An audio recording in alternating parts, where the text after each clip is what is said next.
Halo semuanya, perkenalkan nama saya Margareta Saudi dari kelas 11 MIPA D absen 17. Pada kesempatan kali ini, saya akan menjelaskan tentang asam basa sebagai pH 2 dari kimia. Yuk kita masuk ke pembahasannya. Sekarang kita akan mengenal yang namanya asam dan juga basa. Sebenarnya apa sih asam basa itu? Yuk kita tahu ciri-cirinya.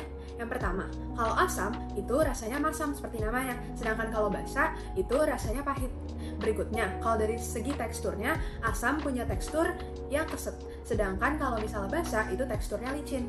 Berikutnya yang ketiga, asam punya sifat korosif atau mengikis, sedangkan kalau basa itu teksturnya kaustik atau bisa menimbulkan iritasi pada kulit.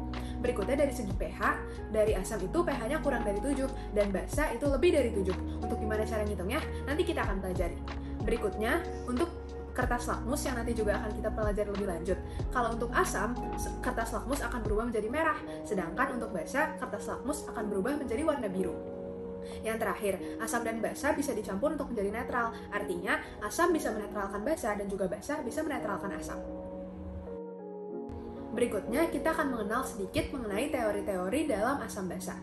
Yang pertama adalah teori Arrhenius yang berbunyi asam apabila dilarutkan dalam air dapat menghasilkan ion H+ atau H3O+, sedangkan basa apabila terlarut dalam air dapat menghasilkan ion OH-. Untuk lebih mengerti, kita akan pelajari dari contohnya. Asam.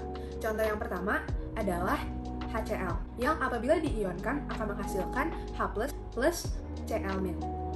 Dari contoh yang kedua adalah H2SO4 yang apabila diionkan akan menghasilkan 2 ion H+ ditambah SO4 2-. Sehingga di sini kita bisa lihat bahwa asam menghasilkan ion H+, sama seperti HCl yang menghasilkan ion H+, dan H2SO4 yang menghasilkan 2 ion H+.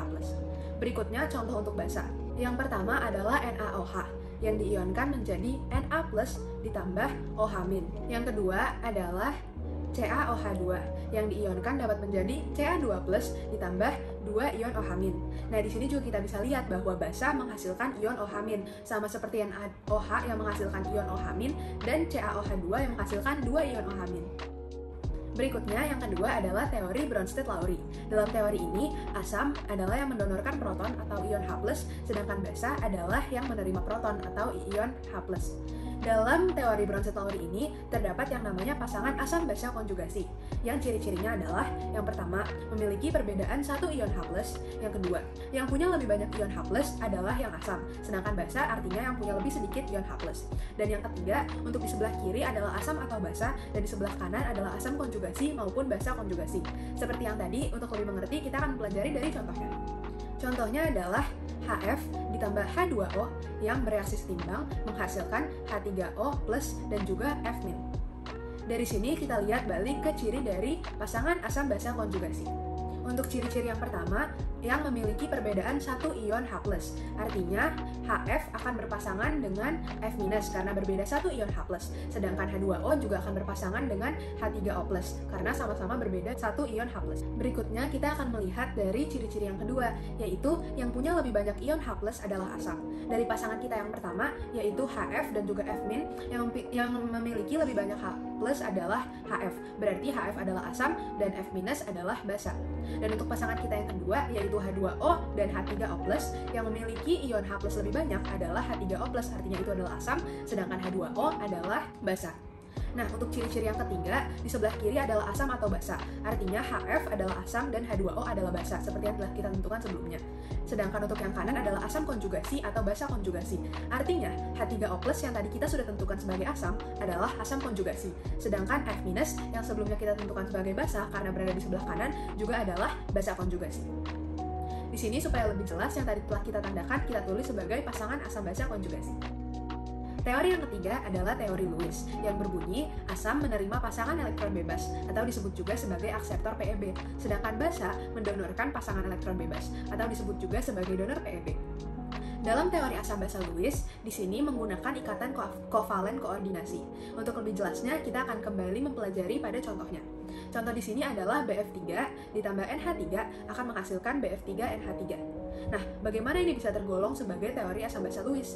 Kita akan menggunakan struktur Lewis untuk membuktikannya. Di sini, BF3 dan NH3 melaksanakan ikatan kovalen koordinasi, yang artinya ikatan yang terjadi apabila hanya satu atom saja yang menyumbangkan pasangan elektron. Yuk kita buat struktur Lewisnya. Untuk BF3, seperti yang kita tahu kalau F memiliki valensi 7, sehingga kita gambar 7 titik di sekitar masing-masing F. Sedangkan B memiliki 3 elektron valensi, sehingga kita gambar 3 bentuk X di sekitar B. Berikutnya untuk NH3, kita tahu bahwa H memiliki 1 valensi sehingga kita menggambar 1 titik di sekitar H. Sedangkan di sekitar N kita gambar 5 silang. Setelah bereaksi, BF3 dan NH3 akan bersatu. Di sini dapat kita lihat bahwa pasangan elektron yang dibagi atau yang digunakan bersama yang merupakan ikatan kovalen koordinasi adalah 2X yang berasal dari NH3. Artinya, NH3 merupakan yang menyumbangkan PeB atau donor PeB, sehingga NH3 dapat kita nyatakan sebagai basa. Sedangkan BF3 yang menerima PeB-nya atau sebagai akseptor PeB adalah asam. Nah, sekarang kita sudah mempelajari 3 teori mengenai asam dan basa. Sekarang kita mau tahu bagaimana cara mengidentifikasi asam dan basa. Tentunya menggunakan yang namanya indikator. Indikator asam dan basa yang baik adalah yang bisa memberikan warna berbeda pada lingkungan asam dan juga lingkungan basa, sehingga mudah untuk diidentifikasi. Dan indikator ini bisa berasal dari bahan alami maupun bahan buatan. Pertama adalah indikator alami. Indikator alami dapat kita dapatkan dari ekstrak beberapa bahan. Yang pertama adalah kembang sepatu. Kembang sepatu bila dimasukkan ke dalam larutan netral akan menghasilkan warna ungu, yaitu warna aslinya. Dalam larutan asam akan menghasilkan warna merah dan basa hijau. Indikator yang kedua adalah ekstrak dari kunyit, yang larutan netral atau warna aslinya adalah kuning terang. Jika dimasukkan ke dalam larutan asam akan menghasilkan warna kuning dan basa jingga. Yang ketiga adalah kol ungu. Seperti namanya, dalam larutan netral atau warna aslinya adalah warna ungu. Dan untuk yang dihasilkan dalam larutan asam adalah warna merah muda dan larutan basa adalah hijau.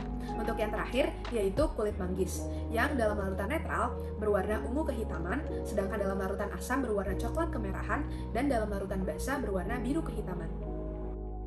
Berikutnya kita akan masuk ke dalam indikator buatan.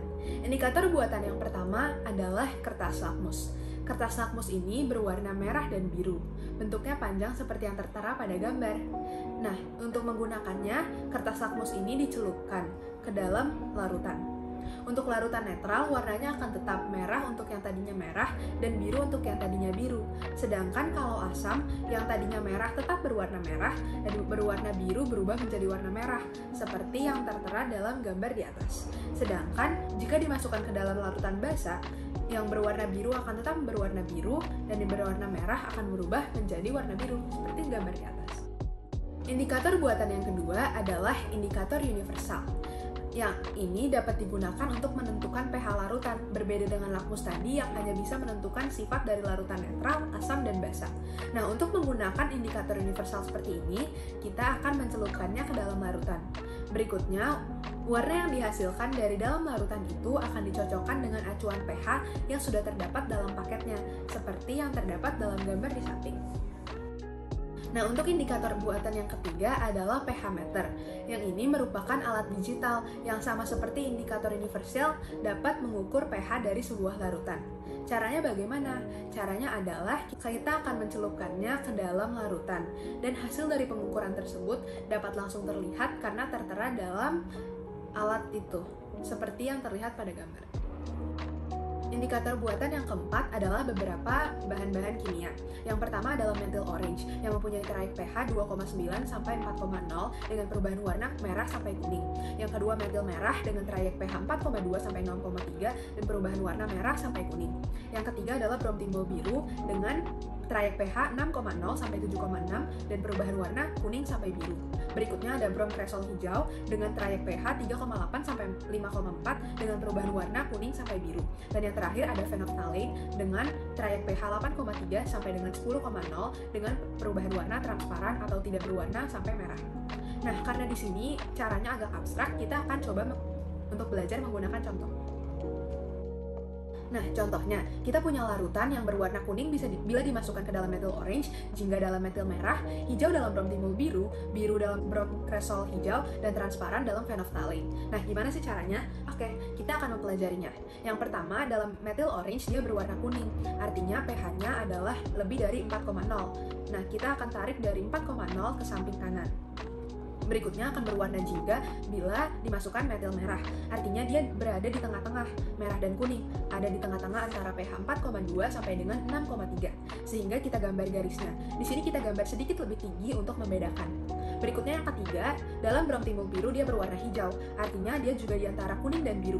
Sehingga pH-nya di antara 6,0 sampai dengan 7,6. Sehingga kita gambar lagi dalam grafiknya dan sedikit lebih tinggi lagi supaya lebih jelas. Berikutnya dalam brown kresol hijau dia berwarna biru, artinya pH-nya lebih dari 5,4. Jadi kita tarik garis dari 5,4 ke kanan. Untuk yang terakhir dalam phenolphthalein warnanya transparan, artinya pH-nya kurang dari 8,3. Jadi kita tarik dari 8,3, kita tarik garis ke kiri. Nah, dari kelima garis tersebut, pH yang terdapat dalam seluruh daerah yang diarsir bisa kita lihat adalah dari 6,0 sampai 6,3. Artinya, larutan ini memiliki pH di antara 6,0 sampai 6,3. Nah, dari tadi kita sudah belajar teori asam basa dan juga indikator asam dan basa. Berikutnya kita akan belajar asam dan basa yang kuat dan yang lemah. Begini ciri-cirinya. Yang pertama, untuk asam dan basa kuat, terionisasi sempurna dalam air. Artinya, derajat ionisasinya atau yang dilambangkan dengan alfa adalah 100% atau 1. Sedangkan untuk basa lemah dan asam lemah tidak terionisasi sempurna dalam air. Artinya, derajat ionisasi atau alfa berada di antara 0 sampai 100% atau berada di antara 0 sampai 1. Ciri-ciri yang kedua adalah untuk asam dan basa kuat menghasilkan banyak ion. Untuk asam berarti menghasilkan banyak ion H+, dan untuk basa menghasilkan banyak ion OH-. Sedangkan bila yang lemah, untuk asam menghasilkan sedikit ion H+, dan untuk basa menghasilkan sedikit ion OH-. Berikutnya, untuk asam dan basa kuat, reaksinya berlangsung satu arah. Sedangkan untuk asam dan basa lemah, reaksinya berlangsung dua arah. Dan yang terakhir, untuk asam dan basa kuat tergolong ke dalam elektrolit kuat. Sedangkan asam dan basa lemah tergolong ke dalam elektrolit lemah. Nah, apa aja sih yang termasuk dalam asam kuat, basa kuat, asam lemah, atau basa lemah? Nah, cara untuk menghafalkannya simple. Kita hanya harus mengingat mana yang asam kuat dan mana yang basa kuat. Selebihnya untuk asam dan basa lemah adalah sisanya. Nah, yang pertama untuk asam kuat. Asam kuat terdiri dari asam klorida, asam bromida, asam iodida, asam sulfat, asam nitrat, asam klorat, dan asam perklorat, seperti yang tertera di atas. Nah, asam kuat seperti tadi ada 7. Berikutnya untuk basa kuat ada 9. Litium hidroksida, natrium hidroksida, kalium hidroksida, kalsium hidroksida, rubidium hidroksida, strosium hidroksida, cesium hidroksida, barium hidroksida, dan magnesium hidroksida, seperti yang terlihat di kiri atas. Nah, dari tadi kan kita sudah menyebutkan yang namanya pH. Tapi gimana sih cara menghitung pH? Nah, sebelum itu kita akan mempelajari tentang ketetapan keseimbangan air atau yang dilambangkan dengan Kw. Nah, Kw ini adalah hasil kali dari konsentrasi H+ dan konsentrasi OH-. Sedangkan untuk pH sendiri adalah min log dari konsentrasi H+. Untuk larutan netral, konsentrasi H+ sama dengan konsentrasi OH-. Berikutnya, untuk larutan asam, konsentrasi H+ lebih besar daripada konsentrasi OH-. Dan untuk larutan basa, konsentrasi OH+ lebih kecil daripada konsentrasi OH-. Sekarang kita akan belajar untuk cara menentukan konsentrasi H+ dan OH- sehingga kita bisa menentukan pH. Untuk asam kuat, rumus dari konsentrasi H+ adalah A dikali MA, atau valensi asam dikali konsentrasi asam. Yang kedua, untuk asam lemah, konsentrasi H+ dapat didapatkan dengan cara akar dari Ka atau tetapan ionisasi asam lemah dikali Ma atau konsentrasi asam. Yang kedua, untuk mendapatkan konsentrasi H+ di asam lemah, kita juga dapat mengalihkan derajat ionisasi atau alfa dengan konsentrasi asam atau Ma. Berikutnya, untuk basa kuat, dapat kita hitung dengan konsentrasi OH- dengan cara mengalihkan B atau valensi basa dengan Mb atau konsentrasi basa. Dan yang terakhir, untuk basa lemah, kita dapat mendapatkan konsentrasi OH- dengan cara mirip seperti asam lemah tadi, yaitu akar dari Kb atau tetapan ionisasi basa lemah dikalikan dengan Mb atau konsentrasi basa. Dan yang kedua, kita juga bisa mendapatkan konsentrasi OH- dengan cara mengalihkan derajat ionisasi atau alfa dikalikan dengan konsentrasi basa atau Mb. Nah, pembelajaran kita hari ini udah selesai. Demikian pembahasan kita. Untuk segala kesalahan, saya mohon maaf dan terima kasih telah menyaksikan. With a virtual hug and a kiss from me to you, stay safe and I'll see you soon.